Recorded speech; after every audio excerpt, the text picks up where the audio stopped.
প্রিয় শিক্ষার্থীরা, তোমরা সকলে কেমন আছো? আশা রাখছি ভালো আছো এবং সুস্থ আছো।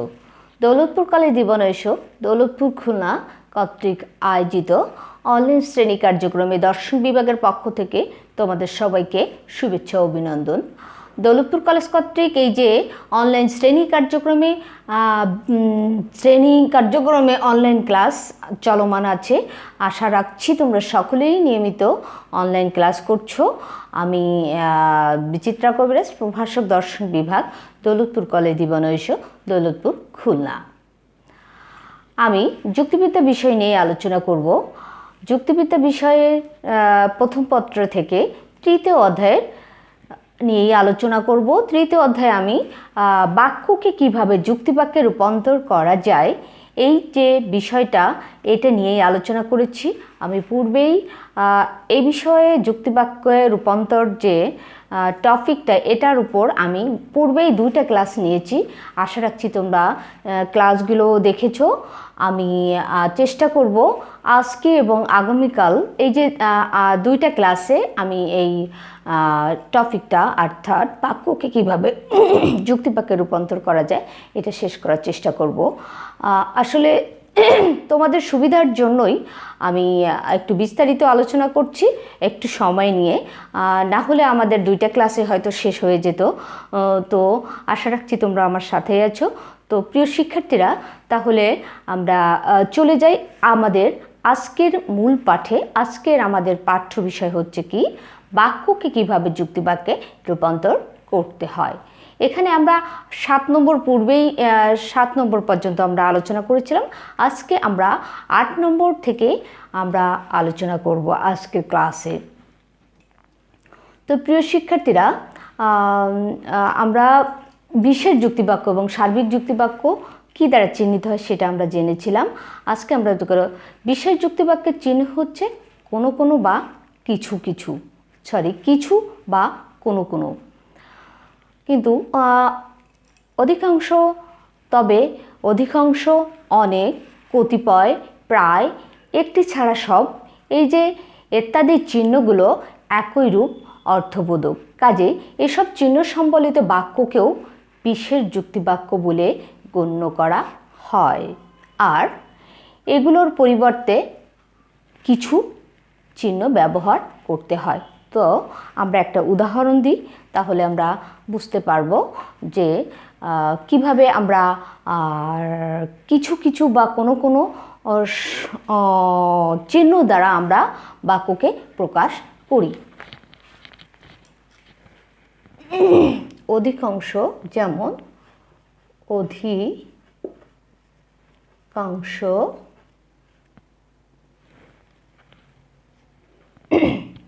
লোক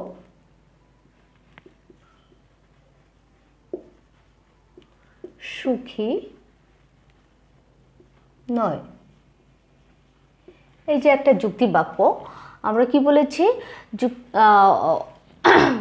এই যে অধিকাংশ, তারপর অনেক, কতিপয়, প্রায়, সব, একটি ছাড়া, এই সব চিহ্ন সম্বলিত বাক্যগুলোকে পরিবর্তন করার সময় আমরা এই অধিকাংশ, এই যে চিহ্নগুলো, এই চিহ্নগুলোর পরিবর্তে আমরা কিছু শব্দটি ব্যবহার করব।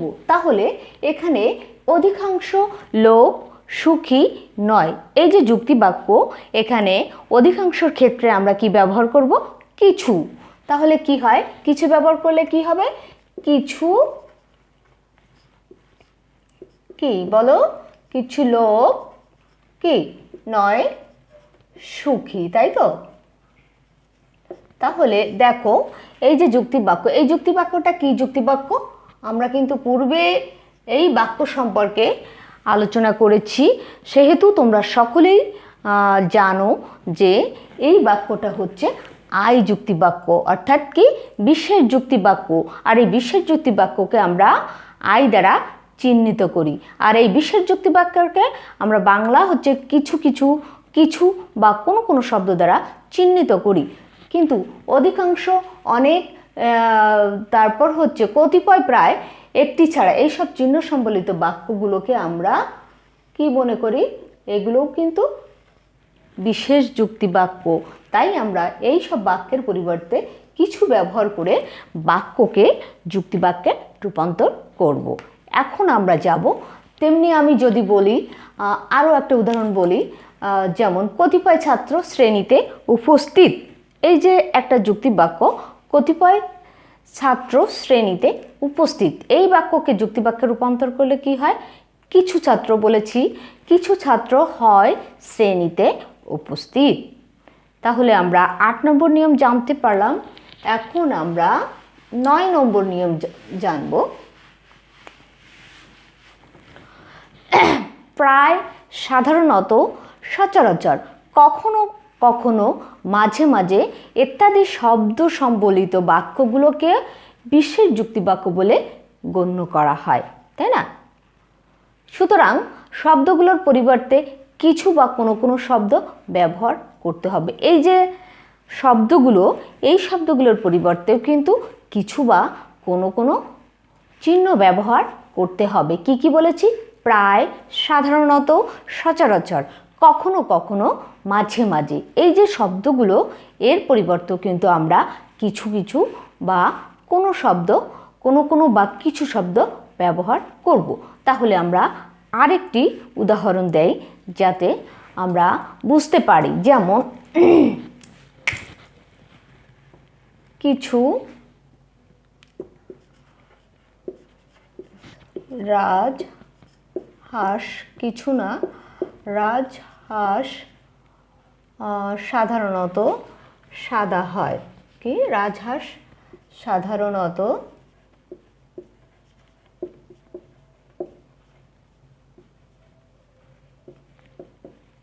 সাদা হয়, তাই না? রাজহাঁস সাধারণত সাদা হয়। এই যুক্তি বাক্য কি? এই যুক্তি বাক্যকে আমরা বলেছি সাধারণতর পরিবর্তে কিছু শব্দটা ব্যবহার করতে হবে। তাহলে এখানে রাজহাঁস সাধারণত শব্দ হয়, এইটাকে রূপান্তর করলে আমরা কি পাই?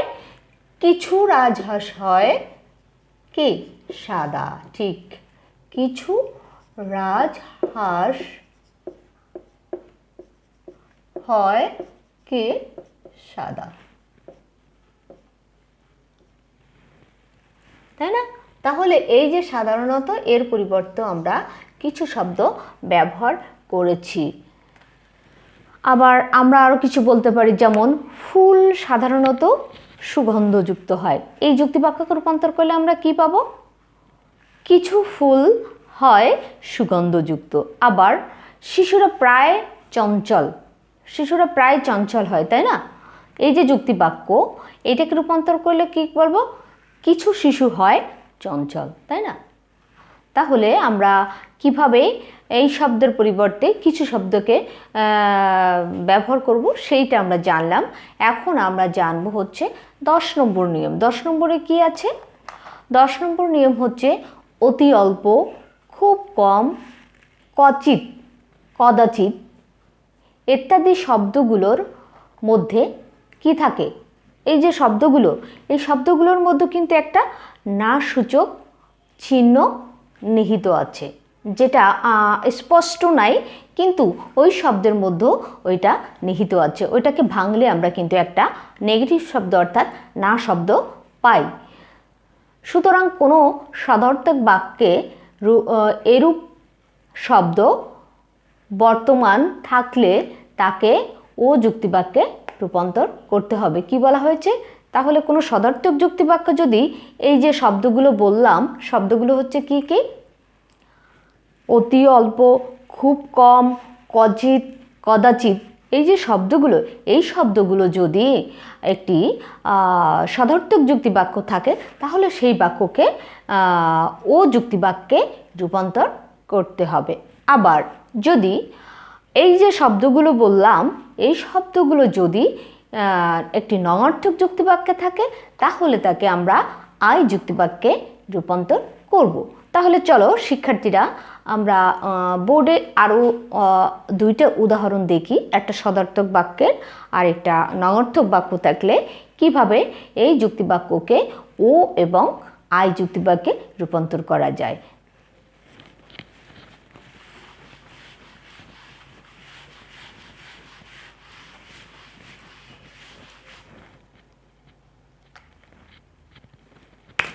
খুব খুব কম লোক সুখী, খুব কম লোকই সুখী, তাই তো? ঠিক তো, আমরা তো সবাই সুখী নই, তাই না? খুব কম লোকই সুখী, খুব কম লোকই, তাহলে কি বলেছে? খুব কম। এই যে খুব কম লোক, এই শব্দ যদি সদর্থক থাকে, এর মধ্যে কি বলেছে? একটা নাসূচক বাক্য নিহিত, চিহ্ন নিহিত আছে। তাহলে একে আমরা এই যে যুক্তি বাক্যকে রূপান্তর করলে, এই সদর্থক যুক্তি বাক্যকে রূপান্তর করলে আমরা কি বাক্য পাবো? অর্থাৎ ও বাক্য পাবো। এটাকে রূপান্তর করে আমরা ও বাক্য পাবো। তাহলে কি ও বাক্যে কি হবে? কিছু লোক, তাই না? কিছু লোক নয় সুখী, কিছু লোক নয় সুখী। এই যুক্তি বাক্যটা কি? কিছু লোক কি বলেছিলাম? এই যুক্তি বাক্যটা হচ্ছে ও বাক্য।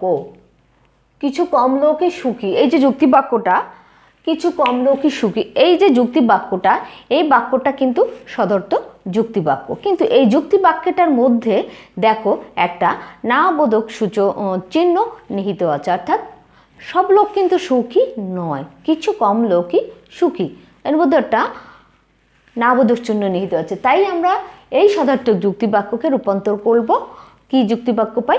ও যুক্তি বাক্য, তাই না? এই যে সদর্থক যুক্তি বাক্য, এই যে সদর্থক যুক্তি বাক্য রূপান্তর করে আমরা ও যুক্তি বাক্য পাই।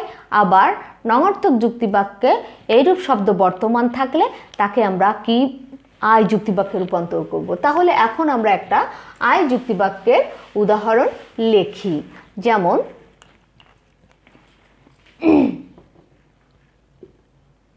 কিছু কুকুর হয়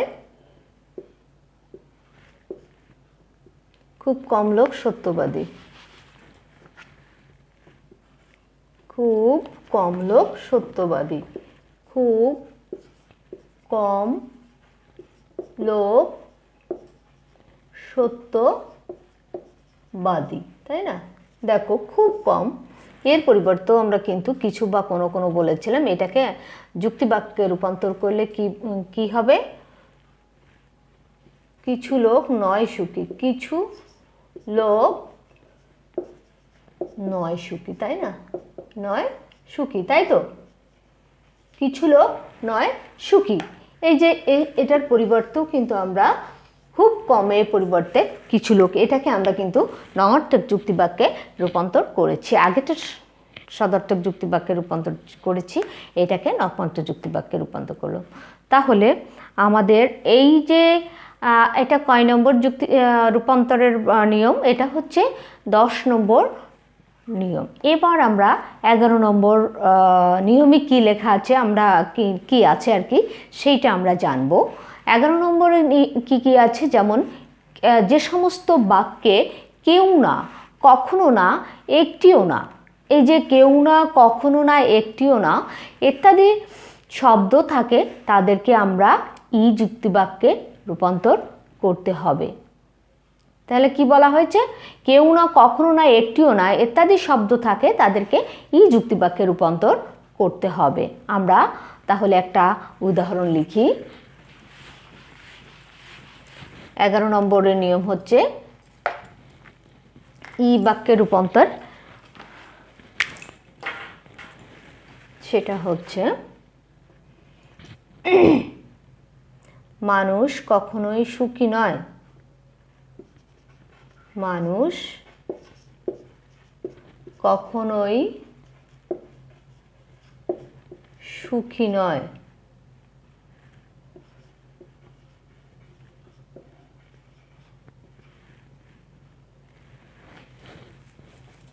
মানুষ কখনোই সুখী নয়।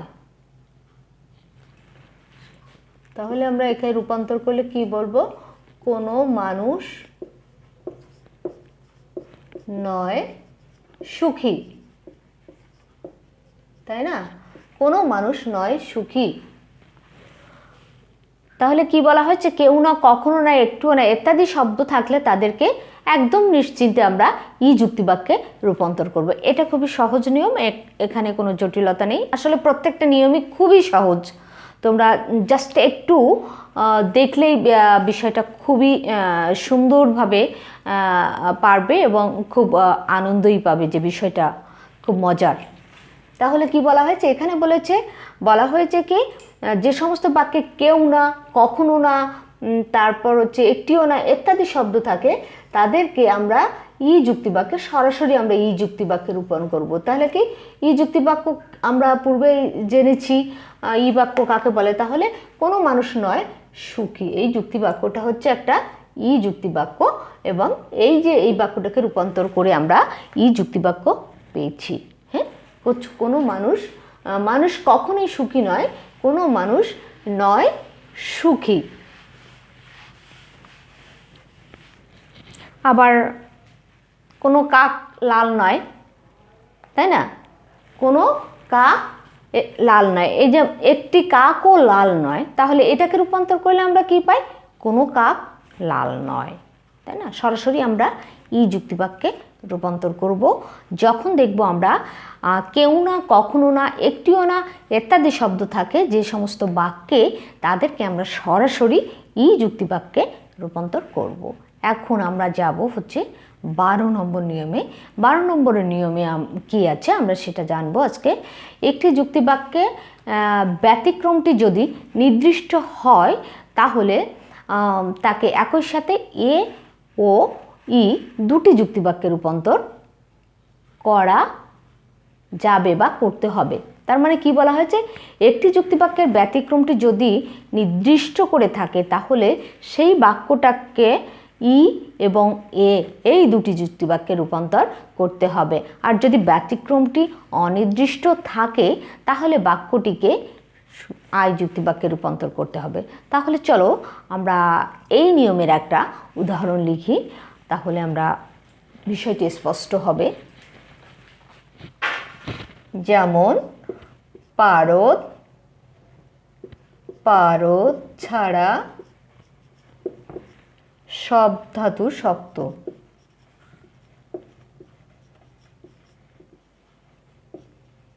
পারদ ছাড়া সব ধাতু শক্ত। আমরা কি বলেছি? যে যুক্তিবাক্য ব্যতিক্রমটি যদি নির্দিষ্ট থাকে, তাহলে তাকে এ এবং ই যুক্তিবাক্য, তাহলে এটা কিন্তু নির্দিষ্ট করা আছে। যেমন পারদ ছাড়া সব ধাতু কঠিন, পারদকে নির্দিষ্ট করে বলা হয়েছে, তাই আমরা বললাম এই যে ব্যতিক্রম যুক্তি, এই বাক্যটিকে নির্দিষ্ট করে বলা হয়েছে, এই জন্য এই বাক্যটিকে আমরা দুটো যুক্তিবাক্যে রূপান্তর করব। সেটা হচ্ছে কি কি? এ এবং ই যুক্তিবাক্য। তাহলে এই যে পারদ ছাড়া সব ধাতু শক্ত, এই যে যুক্তিবাক্য, এই বাক্যটিকে এ যুক্তিবাক্যে রূপান্তর করলে কি আসবে? সকল ধাতু হয় শক্ত, সকল ধাতু হয় কি? শক্ত। আবার এটা হচ্ছে কি যুক্তিবাক্য? এটা হচ্ছে এ যুক্তিবাক্য। আরেকটা কি যুক্তিবাক্য রূপান্তর করতে? ই যুক্তিবাক্য। তাহলে কি হবে? পারদ, ই হচ্ছে বিশেষ নামার্থক যুক্তিবাক্য, তাই না?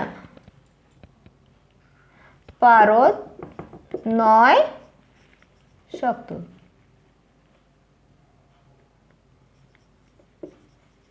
তাহলে এটা হচ্ছে ই যুক্তিবাক্য।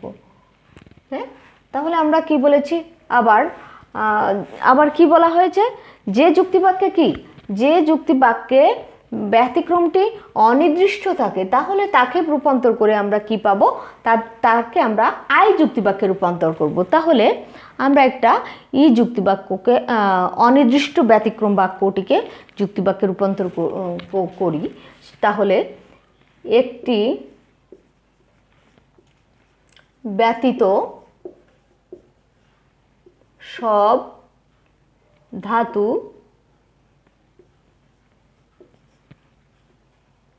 শক্ত। একটি ব্যতীত এখানে কিন্তু নির্দিষ্ট করে অনির্দিষ্ট,